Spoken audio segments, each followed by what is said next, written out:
What's up, everybody? Welcome to the Just an Editor podcast. My name is Corey Cudney, and I am just an editor. But today I have with me somebody whose credits include Planet Terror, Grindhouse, Iron Man 3, Thor Ragnarok, Game of Thrones, you name it. I feel like this man has done it. Our guest today is Mr. Jim Eberle. Well, thank you, Corey. I appreciate it, man. Nice to be on the show.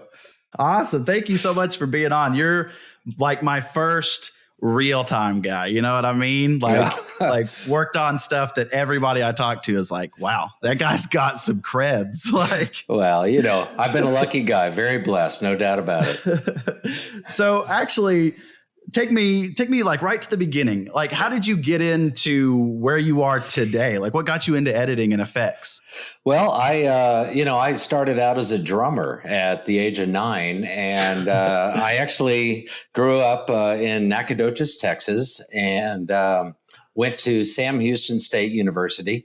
And at that time, I actually thought I might be an architect to design studios. And so I had to take a couple of classes and did pretty good at them. And the head of the department said, Jim, you might have a knack for this. So I started getting into it. And Sam Houston was a great hands-on school, great education there. And so there you go. That kind of set the groundwork for that. That's awesome. So it came in like in the school life. What was your first project that you got to lay hands on? Do you kind of recall that one? Oh, it was probably a while back. I was asked to do a little bit of a school promo and did pretty good at that. But probably one of my biggest breakthroughs was I had a class where I had to create a video presentation, and I really didn't know what to do. This is before MTV, so what I did is there was a Donnie Iris song that I loved, and I thought, I'll recruit a girl that I know that's also in the department, and I'll try to make a video based on this song. And so that's what I did. I did a music video for Aaliyah, which was a Donnie Iris song back in, late 70s. And everybody was like, "Oh my gosh, man, what did you do here?" And it was neat. It was just telling a story, kind of film style deal to the song. And it wasn't great, but it kind of got my wings started. So from there, it was kind of opened a lot of horizons up for me. Oh my gosh. What did you use to how did you cut it? It was tape to tape. I used a field camera that you would use for a normal news gathering. And I went out and shot all this stuff, and probably on 3/4. And then nice.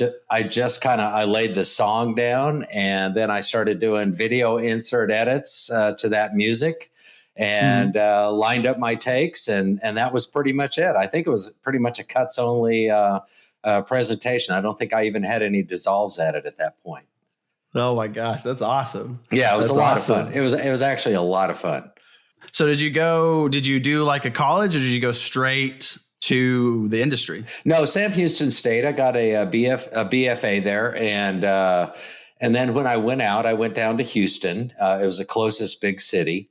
Got a job doing product promotions for a small integrated test company. They made ovens that tested integrated circuits, and I was there about 4 months. The industry got a little soft, and unfortunately, I lost my job. But I had done a lot of music recording through college. I would record bands and mix those. Actually had a little company with a couple of the other guys at the school. We promoted bands and pressed records for them and kind of got them launched, so they could go out and play clubs and stuff like that. But so when I lost my job, I had some buddies at a little video production company, and there was a local origination TV station in northern Houston. And they were about to start recording symphonies at the local high schools, and they needed an audio guy. And so, a couple of buddies said, "Hey, I know this audio guy that does really good stuff." And so I talked to the owner of the TV station, and he said, "Well, what's your rate?" And I told him, it was something low, but he goes, "Well, I don't know if I have the money for that." And I said, "I'll tell you what, I haven't worked in a while. So how about if I record these for something to do? And if you like them, then throw me some money. And if you don't, well, no muss, no fuss.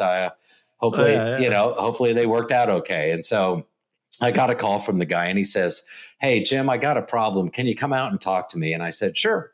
And so I went out there and I didn't know what was going on, but I felt pretty confident that the audio was pretty good. So I went out there and he played me a couple of songs. He goes, "Do you hear anything wrong with that?" And I said, "No, I think they sound pretty good." And he goes, "That creates a problem for me." And I said, "Well, really, what's that?" And he goes, "I told you that I would pay you if I liked the work. And so here's a check." And then he offered me a job. He offered me a job to build a post-production and production arm of his LO TV station. So I hired, I don't know, 6 or 8 people. And we created and basically videotaped and edited probably about 6 or 8 half-hour shows with talent from the community. Okay. Yeah. And we even did live news every night at 5:30, which was crazy. Everybody had to be back by a certain time. And then we set the cameras up and we did live news. And it was a great learning experience. I mean, you just don't get the opportunity to do that kind of stuff every day, Yeah, no, talk about a great opportunity. Yeah. Oh, yeah. And a couple of those guys are obviously still in the industry, and I work with a couple of them out here in LA. So, it really proved to be very beneficial to have that hands-on experience. Yeah. So that kind of built out like your network doing that one. Yeah. It got me very inspired. And then the thing that really kind of brought it up a level was the Woodlands became part of our broadcast area, if you will. And so a gentleman named George Mitchell, who was one of the main owners of the Woodlands. He was an oil tycoon. He said, "We have a 10th anniversary for the Woodlands coming up." And he asked me to do that for him. So he flew me around. I talked to a lot of people. And then we decided that we would actually edit the piece in Los Angeles. And so they flew me out here to kind of supervise that edit. And I learned so much and realized, oh my gosh, I've got so far that I still have to go.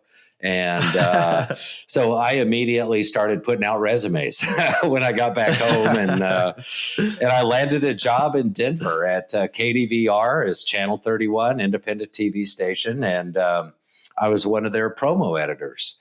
And that was kind of my introduction into the Grass 300, the 1-inch machines, real computer editor, and I worked there for a couple of years, and time kind of brought some opportunities my way, and we weren't afraid to move. So we moved to Philadelphia. I worked as a commercial editor there.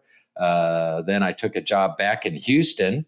I was their senior editor at a place called Texas Video and Post. Okay, wow. And really built my chops up. That's when the Abacus A62 came into existence. So you could start layering so many layers of images on top of each other. And it really, really opened up my horizons a lot, just really let me know that honestly, the sky's the limit. And so I did that. And then I moved to a great company in New York, a company named Charlex, and did some wonderful work there for those guys. And then had an opportunity to come to Los Angeles and work for a company called the Post Group. And man, that was like, okay, now I've got so much interesting stuff to work on. It was amazing. It was amazing. Oh my gosh. Yeah. At the time, you were a creative editor and a finishing editor. This is before the Avids came out. We would do all of our editing on a CMX with 3/4 inch for offline creative editorial. And then we'd go and we'd finish that with either, D1s or 1-inch machines or whatever the footage was on to create these things, mostly shows for Dick Clark. Wow. I did the American Music Awards for 3 or 4 years, did the opens, all the packages, a lot of music videos, did quite a few music videos for MC Hammer, was actually nominated for Best Visual Effects on one of those, which was Too Legit to Quit. I don't know if you remember that one. I do. But as things grew over the years, started working on visual effects for TV shows like Erie, Indiana, and that's in what was it? Oh gosh, it was the show that had like visitations from UFOs and stuff. Oh my God, what was that? What was that show? I'll be darned, I've forgotten. I think I might have even been nominated for a Monitor Award for that, but I don't know why. I don't know why it's escaping me at the moment. But Oh, no but yeah, we worries. got You're into a good. lot of music videos, all sorts of stuff, man. And then we started doing effects for movies. I did the mind meld sequence for a movie called Free Jack, and Wow. Okay. and that was a nice taste of kind of the theatrical side, but. Worked in LA for about 6.5 years. And then we moved back to Texas. I got back into the commercial realm at a place called Charlie Uniform Tango in Dallas, Texas. Great crew, wonderful people, very creative, top of the line equipment and work going in and out of there. Did a lot of commercial campaigns and then kind of branched out, bought my own system. And I had a chance to start doing some freelance work for people in various places. Robert Rodriguez had a company in Austin, and I did some, like you had mentioned earlier, with the Planet Terror and Sharkboy, Lavagirl. Did a lot of visual effects for those guys. Used a software package called Flame, which of course I still run today, Oh my gosh. Wow. and it Okay. was just amazing. It was amazing, the opportunities and the talent that I came across over the years. Yeah. So tell me, what is it like going from, like you said, Free Jack, and then you went back to commercial work, and then now you're doing like flame work for, like you said, the Adventures of Sharkboy and Lava Girl and Planet Terror. What's that like, going back into the commercial, world, and then coming back out of it? Well, honestly, it was the size of the canvas that I was working on. We weren't working at normal 4:3 standard def television. HD was just kind of hitting the scene. Mhm. We were starting to do some work in HD, but when I went to Troublemaker, that's where Robert was doing these movies. That was his own company there in Austin. They were doing stuff at high def and at 2K.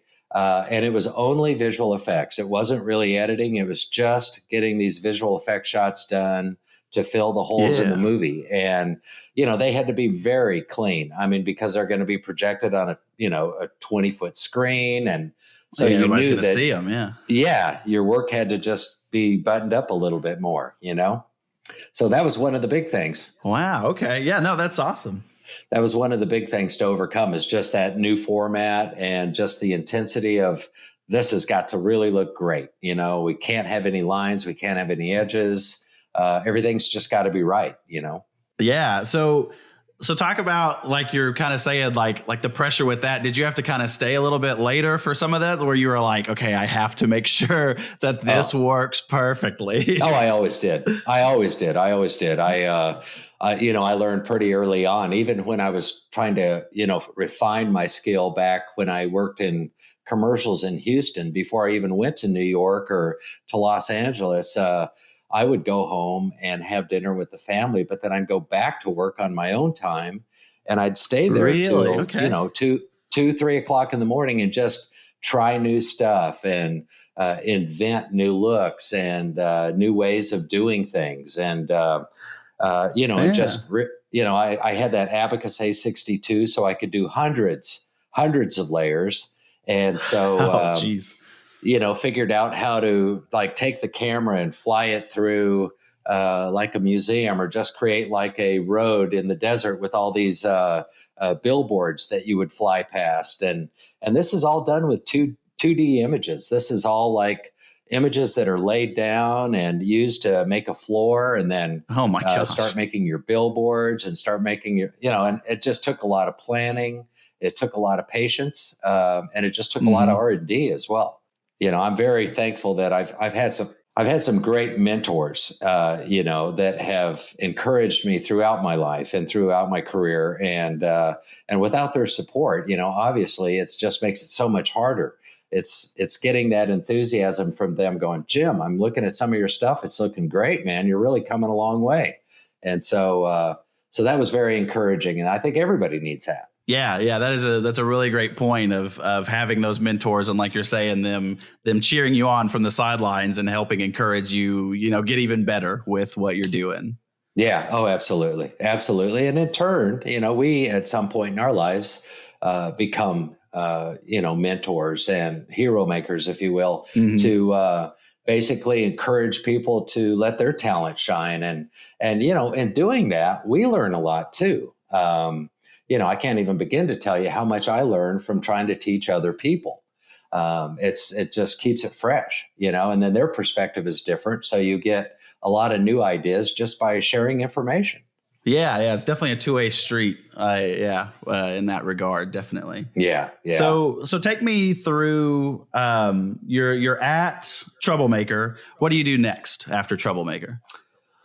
Well, since I was freelance, I would look at other opportunities. A company out of Dallas, DNA Productions, had been working on a show called Jimmy Neutron, and they were working on a movie called The Ant Bully, and they needed an editor to also come in and do color. And I thought, wow, that's a great opportunity. I've worked with a lot of colorists, and to have somebody have some faith in my eyes, if you will, and my ability to color was a great compliment. So I went and worked with them, gosh, probably about 6 months. And we put that movie together. It was all animated. So that was a little different. Oh, yeah. The big thrill on that one was that they said, well, that this is being released in 3D as well as, normal theatrical. We're also going to do a stereo version. So I had to go through and I had to move all of my mats for my left eye and my right eye and line everything back up, make sure the color was right. It was copied perfectly from one eye to the other. And then of course, submit all of that and get it out. I mean, just downloading all that stuff onto drives and having all of these drives going out to the studios and coming back and emptying them out and putting new reels on those. It was crazy, but the deadline was very intense. Mm-hmm. It's kind of like, okay, we have to deliver. And, but I wouldn't have traded the experience for anything in the world, to sit there with the director of the movie and have him be like, I'd like to cool this scene off. And then you do the work. And he goes, maybe we can bring a couple things back that we want people to focus on. And so you'd mat those and you'd track them and you'd color those separately. And to see him, yeah, that's what I'm talking about. That's what I'm looking for. That was encouraging. It's like, wow, I'm doing something right. Great. So it was a lot of fun. So what's the coloring process like on an animated feature? Because I would have assumed before you said that you would get the frames like already colored by the animators. Well, they were. I mean, they would be colored and they would have a lighting department that would light them. But, you have so many renders from so many artists. And even though there were scripts and certain rules that they followed, once you see them, projected, the director would be like, I'd like to warm this up a little bit and I'd like to maybe cool that off a little bit. And, can we push the color a little bit more on that? And, it was a lot of fun. It was a lot of fun. That is awesome to hear, because that's something I would have never even thought of for, like I said, an animated film. And that's amazing to hear. Yeah. No, it was a lot of fun. And when I got done with that kind of put a bug in me to, well, maybe I could work on more movies. And so, I started looking back at Los Angeles as possibly a place that I could go and get some freelance work and maybe, kind of introduce myself into the theatrical scene out here. So I was looking for jobs. I called a couple of commercial places, Fox Sports, and I did some really good freelance work for them. They were great people to work for, very encouraging, very supportive. And I reached out to a gentleman that I had met when I was at the Post Group. At that time, he was an intern, and he started probably one of the most successful color facilities in the world, a gentleman named Stefan Sonnenfeld. And I saw that Stefan and Company 3 had a ad out for an assistant colorist. And so I called and I applied for that, and talked to the general manager of Company 3, and he said, "Gosh, I've heard your name before. Let me talk to some folks here, and we'll get back to you." And so, about an hour later, I got another phone call, and it was from the executive producer, and they said, "Well, Jim, I think Stefan would like to talk to you. He's wondering why you're applying for this assistant job." And so I said, "Well, I'm available anytime he'd like to talk." And so he called me back and he said, "Are you still editing?" And I said, "Oh yeah, I do that, of course. And I still do all the visual effects." And he said, "Well, that's what I really need is I need somebody like you to come back and try to start doing some of that stuff. We built up quite a company over here." And so I hadn't really worked the way that they worked, as far as their DI process. I mean, it was still pretty new, actually, at that time. I mean, color has gone so far over the years. And so I said, "Yeah, I'd love to come out there." And he goes, "Well, when are you going to be out?" And I said, "Well, I'll probably be out, by Wednesday of next week. I've got a couple of appointments." He said, "Okay, we'll swing by." And so I did. He said, "What's your calendar look like?" And I said, "Well, it's filling up a little bit. I've got some commercial campaigns over here, and I got some sports stuff to do over there, and got a couple other companies that are kind of interested in talking." And he goes, "Well, before you get too involved in that, we'd like you to come over. And I think we got some stuff that you might be interested in. So why don't you stop by and see us, and let's have a talk." So, oh, nice. Okay. I went to Company 3. We had a meeting, and he said, "Look, I know that." He goes, "Why did you want to be the color assist?" And I said, "Well, I did the color on this movie, and I really enjoyed it, and I really kind of wanted to, break into that a little bit." And he goes, "Jim, we've got the best colorists in the world working for us, and all of our assists, we've got probably 10 or 15 of them. It's going to take you a long time to work your way into the chair. And but I do need an editor, and I need somebody that can do visual effects work. And if you're interested in that, I've got some good projects coming up, and I can turn you on to those." And I said, "Okay, well, sure, why not?" So a couple of days later, I got called in. I did a trailer. I don't know who it was for. I think it was for Disney, Life of a Shopaholic or something like that. It was a 4K trailer. And it's like, oh my gosh, wow, this is really, really huge, and and I had to be on a plane the next day. So I did the trailer over the course of a day or two and got it looking pretty good. The client was happy. I had to fly out, and they said, "When are you coming back?" And I said, after the first of the year. This was probably, right after Thanksgiving, before Christmas. And so they said, "Okay, I think we've got a good project for you." And so I went back out right after the beginning of the year, and they said, "We've got a show that's coming in that we think you'd be perfect for. It's a movie called Into the Wild." Okay. And I said, "Okay, yeah, sure. Sounds great. I mean, I have to cut my teeth on something, and it was so much fun. I worked with Jay Cassidy, who is the creative editor on the movie, and I worked with Sean Penn, who was the director. And, we had a chance to sit down and work on this movie for probably a little longer than it would normally take to do that, because I was new. Mm-hmm. And they were very tolerant and very kind. But we got through that, and a couple of more movies came up. And gosh, I don't know how many movies I did there at Company 3, but it was somewhere around 20 movies in 2 years. So it was a lot of movies. Yeah. That is a heck of a turnaround right there. Yeah. It was a great opportunity. I'm forever thankful for the opportunity. And we did a lot of trailers for like G.I. Joe and Transformers, and gosh, I can't even begin to tell you all the work that we did. Yeah, it was crazy stuff. Great crew. They were very tolerant, very helpful, because they knew I was new to that workflow. It was different enough to where, it just, you had to kind of sit back and relearn, kind of how to approach that stuff with your timeline, because you're keeping track of a lot of shots there, and it can't go wrong. Yeah. It just can't go wrong, so. But everybody was extremely helpful, and I stayed with them for 2 years, and I thought, I'd like to see what else is going on out there. I do like what I'm doing, but, maybe there's some other stuff that would give me some other room to grow. And So I worked a little bit on Grey's Anatomy. I did some work, surprisingly, doing visual effects work for them. And that's basically just smoothing out. Oh, wow. Well, you have so many takes, for example, in some of these operating scenes. And one scene they may have blood on the face, another scene they may not, and you want to keep that consistent. So I would actually add or subtract depending on what was needed to kind of bring continuity to all those shots. Man, I bet you saw a lot of blood in that. It was a lot of fun, and and I did a lot of commercials. I did some more sports stuff. I worked over at Company 3 as a freelancer. And then I started talking with some good friends over at Technicolor, and they said, "Hey, we've got some movies coming up, and maybe you could help us with those."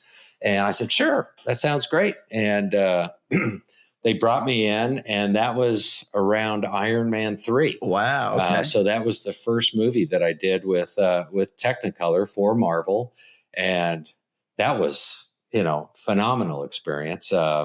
Worked with a gentleman over there, Bob Schneider, Bob as their senior editor for DI, and really had worked with his team for a long time to come up with a lot of scripts that would help out with the workflow and just, the structure that they had with their sands and where this went and where it had to be to kind of populate the reel. Because we're getting EDLs and we're getting visual effects shots dropped in from every visual effect vendor that's doing work for the movie, and they're all over the world. They're just scattered everywhere. So their data team got all that stuff organized. They figured out their workflow. That was long before I ever joined the party. So I was learning a lot from those guys and their experience with that. And so very flattered to be a part of that, very flattered to be a part of that. Yeah. So for the Marvel project for like Iron Man 3, what was there like a difference in like the feel of the project, if that makes sense at all? Cause like you're jumping onto this huge, like Iron Man 3, Avengers has already happened. So it's like a thing, could you like feel that, or am I making something up? You know what I mean? No, I could feel that. And there was a sense of urgency that this had to be done and done right,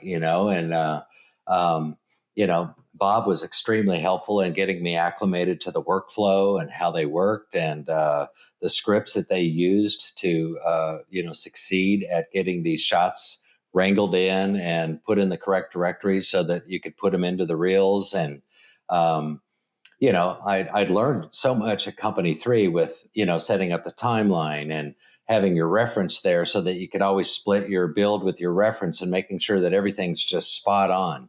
And that means repos and split screens and anything that you might need, to accommodate what the director wanted to see. So we would have our reference and we'd have our EDLs, edit decision list, and we'd go to town. But I worked the evening shift, so I worked from 6 in the evening till 6 in the morning. We each had 12-hour shifts, and man, they would start. Really? Oh yeah. And they would give me an EDL. I'd get an email that said, "Hey, I've got a new EDL for Reel 1."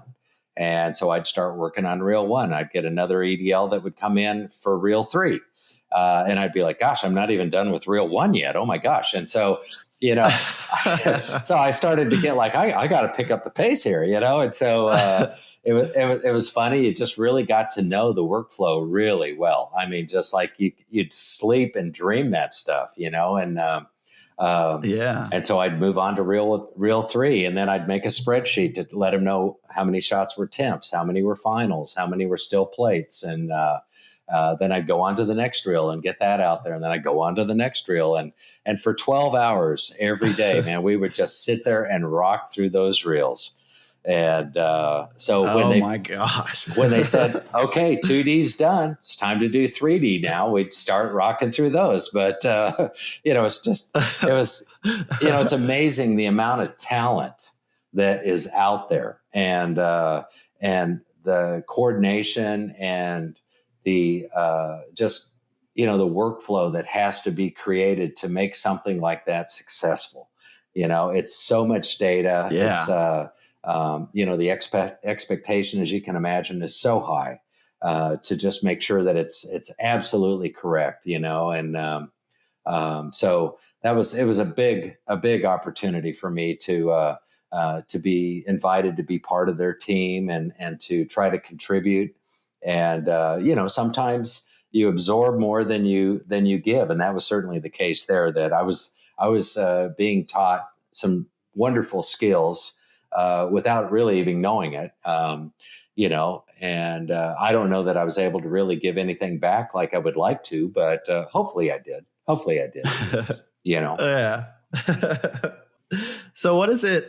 Is that kind of a common practice then in the like the quote unquote Hollywood world of an editor being there all the time? Because I did not know that was like something, that happened. Well, I think they always try to keep it at 8 hours, but you can see with the amount of turnover and the delivery date coming up that, we're going to have to work a little longer, and we're going to be working some weekends for a little while too. I mean, you've got probably a period of anywhere between 2 and 4 weeks leading up to that delivery date that, it starts really picking up. It ramps up a lot. Everybody's working a lot of hours. You're doing your best work that you can. The cut's getting changed. It's getting refined and polished a little bit by the creative editors and the director, and the creative team there. And then that comes to us and we deliver it. They look at it in the theater and they go, yeah, that plays a little better. But yeah, I think it's actually fairly common, that, when you get down to delivery date, that you may be working some pretty good hours like that, on a consistent basis. It doesn't go all the time. It's just trying to hit that delivery date, Yeah, totally. So how soon after Iron Man 3 was Thor: The Dark World? Let's see. Gosh, I don't know. Let me. I would have to actually look at IMDb to see what the dates are on that. I'm thinking it was a couple of years, maybe 1 year, 2 years, maybe. Oh, okay. But I have your filmography pulled up, and they have them both listed in 2013. Okay. So I was like, "Are you going like back to back?" It was probably about a 6 or 9 month break there. I'm not quite sure. It's gosh, that was 6 years ago. It seems like yesterday, but I was just thrilled that they asked me back. Which meant that maybe I did something right in the first time that I was there. But very similar. The workflow didn't change a lot, so I was glad to see that. The hours were pretty much the same. Your normal 8-hour days, kind of light, then it starts getting a little heavier, and then bam, the floodgates open up. You start getting the updates on a more consistent basis, and before you know it, it's delivery day. And you're doing pretty good on that, which. It's amazing, even with the number of years that I've been doing this. I mean, I remember when my first music video came out and it was a world premiere on MTV, and I was like, "Oh my God, this is the biggest thing ever!"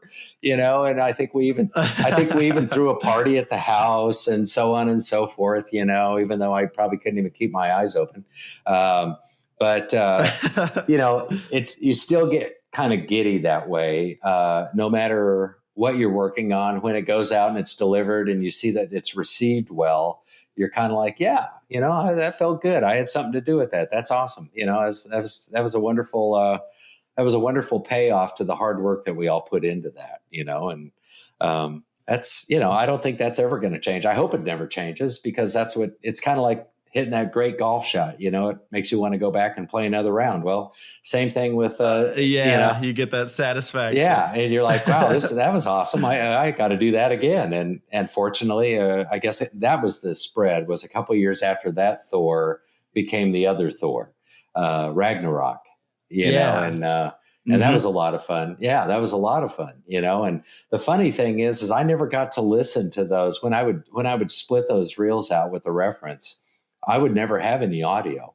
We couldn't have audio and video. We could. Wow. Okay. Well, because, the theft started getting a little bit more prevalent. People would try to bootleg stuff. Yeah. And so the security got a lot tighter, and you could never really listen to the audio and see the picture. So I didn't realize how wonderful the music was in that movie, and a lot of times music has so much to do with that. And so there's it's unfortunate that we don't see the actual final because it's still going to color. They're still tweaking that. Mm-hmm. Audio's being done. They're finessing that and changing some of the cues, and then it comes out. And unless you go to the theater like everybody else, you really don't know what that final product's going to look like and sound like. Oh yeah. So what's the last draft of the movie that you see? Like, is it just not finished colored, or what's the last version of Ragnarok that you saw before the theater? It would be the final reels that I worked on, but no, they did not have color. They were going into color. In a lot of cases, they may need to come back and get some titles added to them. Mm-hmm. But we kind of worked that out too with the workflow on how we could submit the titles and hold them out with Matt so that they would hold true and the client could see it titled and colored at the same time. And so a lot of times it wouldn't even come back to me after that. Wow. But then they would do their laybacks, and then it would go out. It would go out to who was going to deliver the film for them, Yeah. or be delivered to Marvel, and then they would send it out. A lot of times I really didn't know where it was going to go from there. I knew that I had finished my job, and other people were getting their trade thrown in there, and together that all mixed together to create these wonderful movies and TV shows. I've done some other TV shows that were just awesome to work on, that felt like a feature, when you would get in and start working with it because of how they were buttoned down, Yeah. Speaking of TV, you're at Technicolor. How in the world do you find yourself going from Technicolor on the Marvel movies to Game of Thrones and doing stuff like the Hard Home episode and the Battle of the Bastards? Like, how did you find yourself on that journey? I got to tell you, again, I'm a blessed guy. I'm so thankful. I had worked with this gentleman, Mike Polito, at Post Group. Mike and I worked together. I did a lot of the effects work, and Mike did most of the editorial for all the Dick Clark stuff.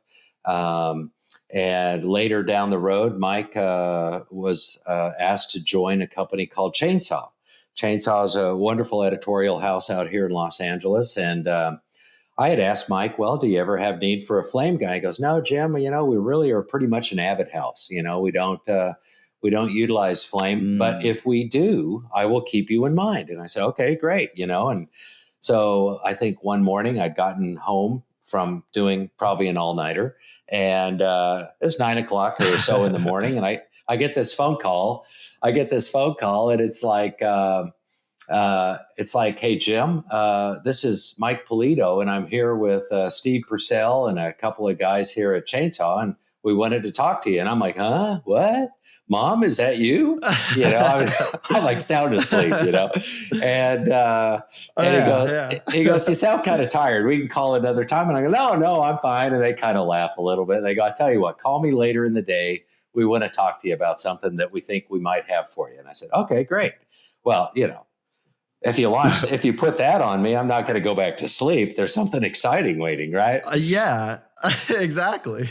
So I waited a little bit, and I called him back, and they said, yeah, why don't you come in for a meeting? We wanted to talk to you about something. We've got a client that's got something coming up, and, I think you might be right for it. So I said, okay. And so we schedule a meeting, and I go in and I talk to them, and they're not giving anything away. Mm-hmm. They're just saying, well, we have this 1 hour drama that might come to this facility, and we'd really like to get it. It's kind of a step into scripted television for us. And it's been presented to us that it's like an hour-long movie every week. Yeah. And it has a lot of visual effects. It's got a lot of work that you're going to have to do in the edit bay for like the optical work. And we know you've got a background in visual effects. So we were wondering if this is something you might want to try. And actually at that point, they didn't ask me if I'd like to try it. They just asked me what I thought I would need or what a facility would need to accommodate a show like that. And so it's like, well, you're going to need a big SAN, and you're going to need, obviously a workflow with a file structure that, brings all this data in, and then you can utilize that to do these episodes and then send that out to color and get it back and deliver it off to tape. At that time, we were still going to tape.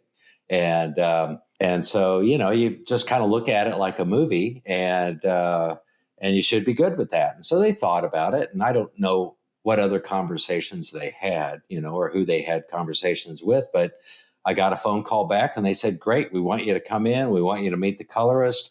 We want you to meet the clients. And so I was like, okay, great. So I went in there and I saw one of the post producers, and I had worked with her before, and I knew that she had left the show Parks and Recreation that I did some effects work for to go to Game of Thrones like 4 years earlier. Oh, wow. And I kind of looked I looked at her. She was like, Jim, all right. And I was like, hey, what's going on? And she was like, well, we're doing this little show and I think we're going to bring it over here. And, so there it was, we got to get the sand up and running. We've got to test the speed on everything. We got to do a couple of, test, assemblies and show them that we can do this stuff and we can deliver it out. And, so the show started showing up, and oh my God, it was the first show that I was going to do. Okay. Season 5, episode 1. Mm-hmm. And I sit down and we're supposed to put the first show together that day. And I realized that I'm missing a lot of shots. Oh my gosh. I mean, a lot of shots. And I turned around to my post producer, Melissa, and I said, Melissa, I'm missing a lot of shots. And she's like, no, you're not. They're there. Just look for them. I've been working with these guys for a long time. Trust me, they're there.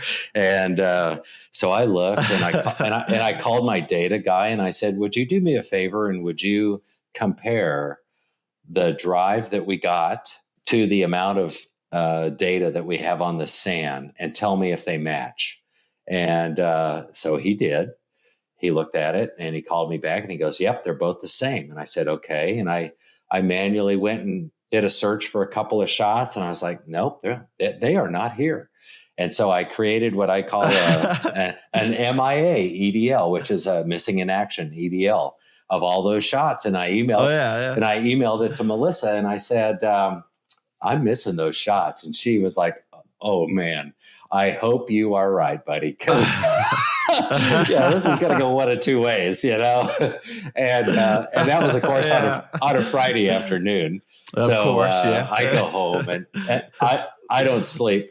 I don't sleep all weekend. I'm like, oh my God, this could be the shortest job that I've ever had in my life, And so I came back Monday. I came back Monday morning early, just to kind of get a feel of what's going on, because the editorial team was in Ireland. So, they would have sent the stuff early that morning because they were ahead of us. And and I walked in and Melissa was there. She was like, Jim, I tell you, man, I got to apologize to you. They forgot to send those shots. Good for you good for you for catching that stuff. And I was like, oh my God, you wouldn't even know the feeling of relief that I had after that.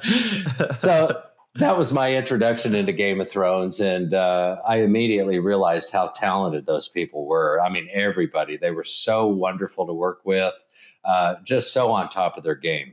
And just, accepted me as one of their team members right away after that. And, we would go down to color and I would look at what Joe was doing with the color. And, on an average show, I would get a effects summary sheet that would have anywhere between 80 and 150 opticals on it. And that was just for that episode. Oh my gosh. And that's time warps, that's split screens, stabilizations, match moves, repos, you name it, anything that you can think of is what I would have to do. And then we would have some more complicated stuff that I would shoot off to a visual effects guy, because I needed to focus on the editorial. And also, honestly, he would be better at doing that work than I would have been. But they would always do a great job. And then you would go through the QC process where you would have, when an episode was done, you would watch it go down to tape. And then the producer would go and sit in a QC room after the audio layback and watch it probably 3 or 4 times. And then a paid QC guy would come in and watch it for a day. And then a representative from HBO would come in who was a QC person, and they would watch it. And then we'd make notes, of there's a dirt hit here, there's an audio pop there, there's this here, and there's this here. And we would go through and we would fix all of that stuff. And then they would QC it again. And until there was no list. And then it would go to New York. And in New York, they would get it and they would do it again. They would QC it again. And it was such a tightly run show. Oh my God. They had it down. They really did. But so good to do that. And then, of course, as the season progresses, you start getting into episodes, 6 and 7 and 8. You start seeing many more visual effects, many more entries on that effect summary sheet. From plane in the sky, boat in the far ocean, way over there, take it out. Take the buildings that are on the far coast out. Make sure that it's there's no buildings over there, and you would go through everything and just finalize it. But then you would get to these huge battle scenes, and the visual effects would start showing up, and you'd be like, "Oh my God, this is incredible stuff."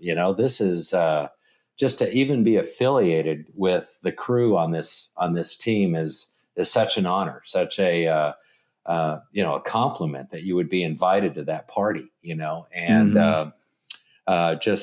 you would go and you'd look at it and they'd spend days in color and they'd really work through it. And it's like, hey man, can I get a mat for this? And then we started putting mats in with these shots so they could start isolating individuals. And, I would have up to 8 or 10, 12 mats for one shot. Wow. To isolate, the amazing. ship, the sky, the sails, the dragons, the this, the that. And it was incredible.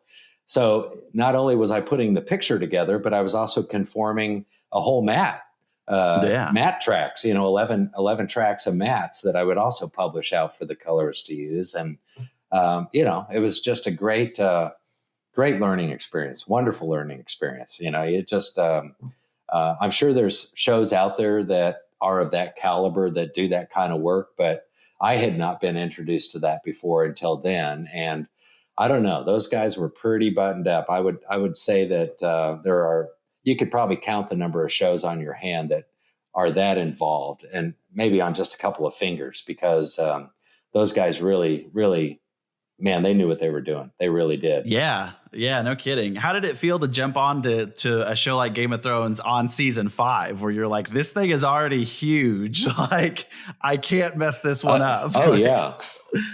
No, I mean, the pressure, you've got to kind of let that go. You've got to not think about the pressure that you're in. You just have to focus on what you do for a living and know that, you're there for a reason. You're there because you've proven yourself, and hopefully you can again today and again tomorrow. And, it's truly one thing I think that people misunderstand is that this industry it's very meticulous, it takes a lot of work to get stuff done to the degree that you would like it to be, and it takes dedication and it takes perseverance to sit down and know that, I've been here 16 hours and I probably have another 3 more hours to go before I can leave. And I've got to be as good now as I was when I walked in the door at 8:30 this morning. And, or yesterday morning, as the case may be, but, and just have a commitment to that. One of my mentors told me years ago, it was kind of one of his favorite sayings, I guess. I heard it a couple of times and it stuck with me. And I'm going to go ahead and steal that from him. His name is Peter Moyer, really good guy, had faith in me, brought me out to LA. He said, Jim, the enemy of excellence is good enough. Good enough is the enemy of excellence. And that stuck with me. It's like, no, that's good enough. Let's send it out. No, I think we can make that look a little better. Let's polish that up a little bit. And it was that phrase that stuck in my head a lot throughout the years that, good enough is definitely the enemy of excellence. And it's not what we want to put out. We want to put out our best work all the time. And that's how, we're going to get invited back to the party. So let's do that. And so that's kind of what I try to do anytime I walk in the door and have a seat. That is a great way to look at it and everything like that. That's amazing. What's one of your favorite things that you've done whole career? Give me a highlight. Oh, wow. Gosh. There's so many highlights. You couldn't do the stuff that I've done without having just almost every one of those as a highlight. But, and some of these are kind of funny things, but, I had to do a documentary early on in my career in the early 80s for a guy named David the Bubble Boy. Okay. And I don't know, there was a John Travolta movie about him. He was a kid whose family had, lined their interior of their house with plastic, and he couldn't get any germs. Right. So he'd get sick and he died. You remember him, right?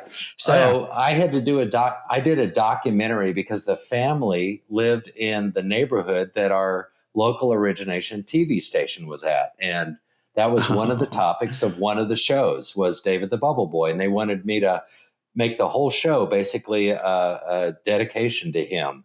And wow. Okay. And, needless to say, I never made it through any day with a dry eye. Okay.